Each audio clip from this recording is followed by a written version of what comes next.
Let's now go across to our panel. Shri Iyer, let me begin with you. You know, for 2 weeks now, we've been focusing our entire campaign on what we are calling really the big temple loot that's happening in this country. Today we're focusing on the Kapaleeswarar Temple, where the peacock idol, which occupies the pride of place, which is the biggest attraction for any devotee, seems to have been missing for a very long time, having been replaced with a fake, a cheap replica. And like I said at the start of the show, what's mind-boggling particularly about this case is the fact that you have some very rich and influential people who are actually on the list of the accused. There is an acclaimed sculptor who's out on bail. There is the chairman of a major company who's out on bail. Things have gotten so bad that the Madras High Court has had to order the arrest of the investigating officer in this case, who himself is missing for the last 3 weeks. How do you look at it, Mr. Iyer? This is mind-boggling. It gets worse, Neha. If you will permit me, I'll give you a couple of startling facts about this temple.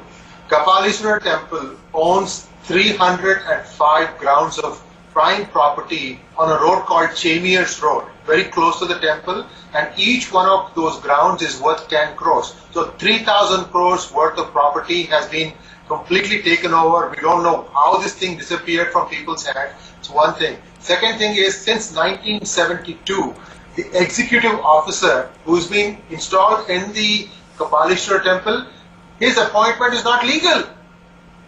This guy is just sitting there. There are 12 priests in this temple. Only 3 of them are getting paid. The other 9 don't even get paid.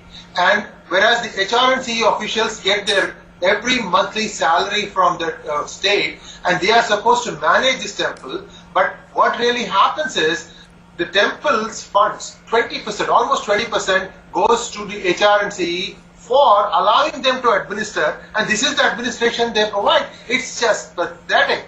I again request the bhakts who go to these temples to not put any money in the hundi, put it only on the aarti plate, because those little tips are what go to the priests. It's really, really bad conditions for the priests right now, and they are completely dependent on other income. As to the Stapati issue, this is a clear and present danger. You have two problems here. One is that older, more authentic idols are being replaced by newer ones. Sometimes the idols go missing. You see, when there's a small temple, I have been to the Mylapore area, Neha, please wrap this your head around this fact. There are close to 200 temples in that small 1 to 2 square kilometer area in and around the Kapaleeswarar Temple. You turn any street in Mylapore, very crowded alleyways, and there will be a temple there. You see, and these are all like hundreds of years old, and I'm sure one by one you will start seeing these idols missing, and there is a group called India Pride Project, which is trying to bring back these idols from various museums in and around the world. I mean, they have to do painstaking research, going back to books and saying, okay, this book written in 1924 has mentioned this statue, and this statue happens to be extremely similar to this one in this particular museum, whether it's in Australia or in Ohio and so on. Well, Mr. Iyer, I have to say it's very heartening to know that there are at least some people who care about this country's heritage and are making these efforts to bring back what we've lost, because it seems most of the others, whether it's the government, whether it's the politicians, whether it's the babus, whether it's the local commissioners or the temple trusts, all of them are only interested in making a quick buck. So chances are that most of the stolen temple property has already ended up in some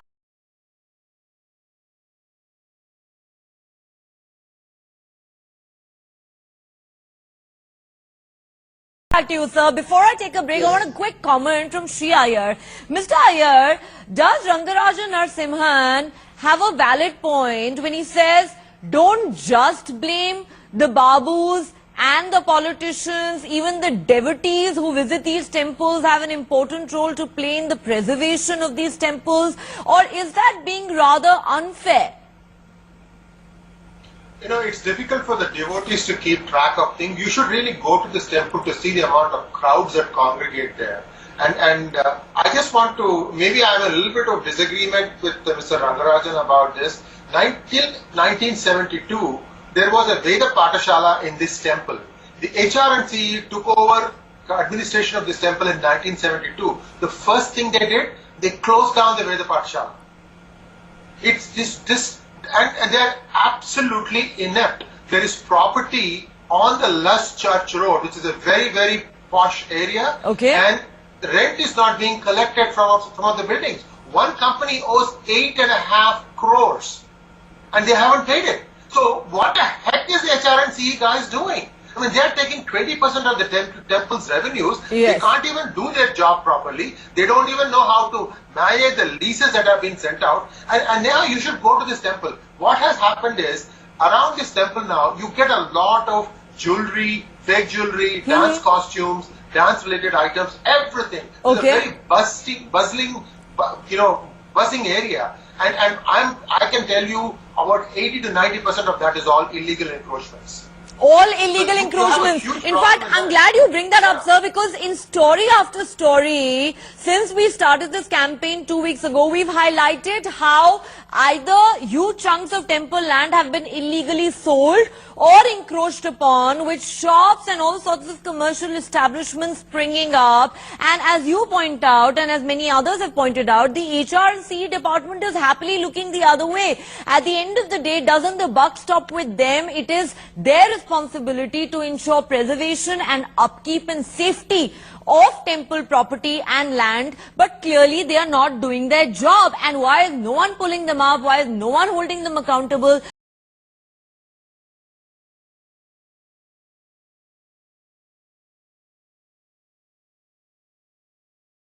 Mr. Iyer, let me come back to you at this point. You know, one of our viewers made an excellent point that these temples may be hundreds of years old or some of them more than 1,000 years old, but surely we now are in the 21st century.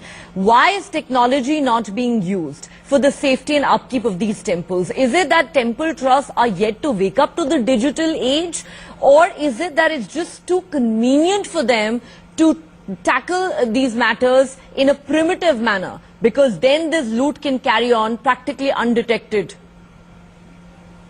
Neha, there is absolute apathy on part of the HR&CE department. In this particular temple, since 1st January 2011, no trustees have been appointed. There are supposed to be 5 trustees, people of high integrity, who would be basically overseeing how the management of the temple is being done.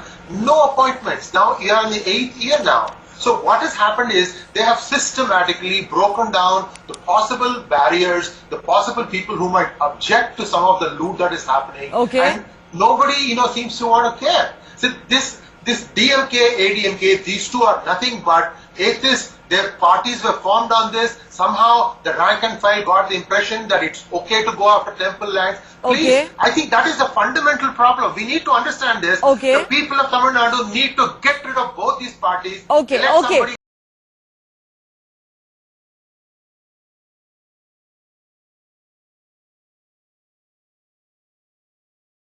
you go. So let me put that question to Shri Iyer. Shri Iyer, on the substantive thing of course, if you have the physical device in your hand, you can put somebody in a mask to come and claim you can hack it, because we don't know what you're doing with the device. When the Election Commission invited a lot of people to come for the hackathon, most of the political parties didn't show up, I think barring a couple, and then they couldn't hack the device. So can it be done? Can it not be done? It seems unlikely at this space. So let me ask you the substantive question that Deshratan Nigam has raised.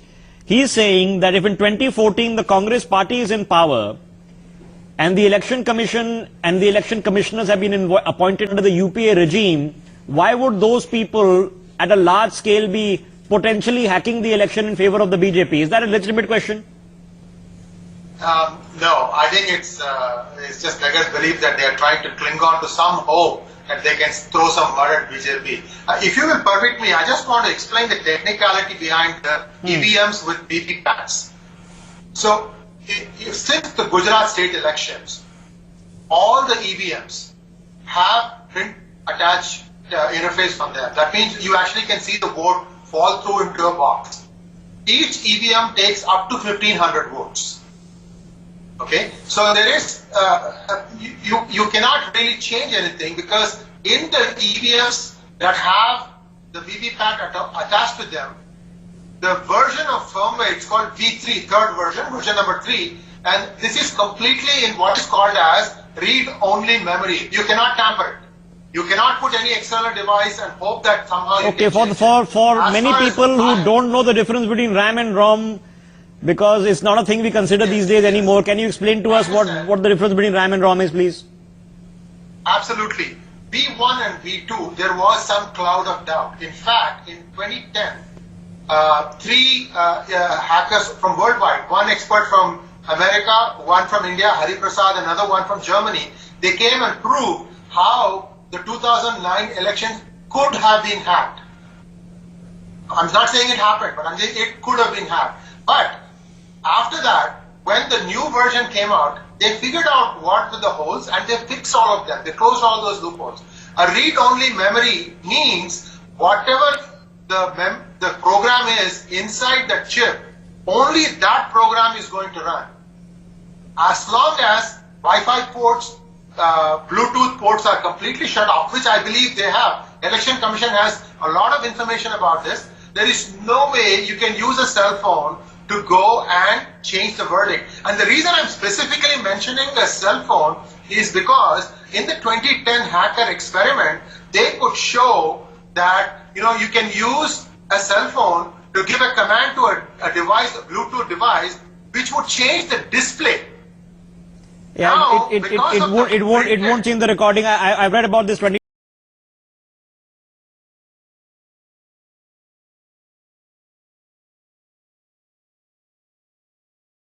I'm completely out of time, Vineet. Last words, Shreya, here, 30 seconds, sir.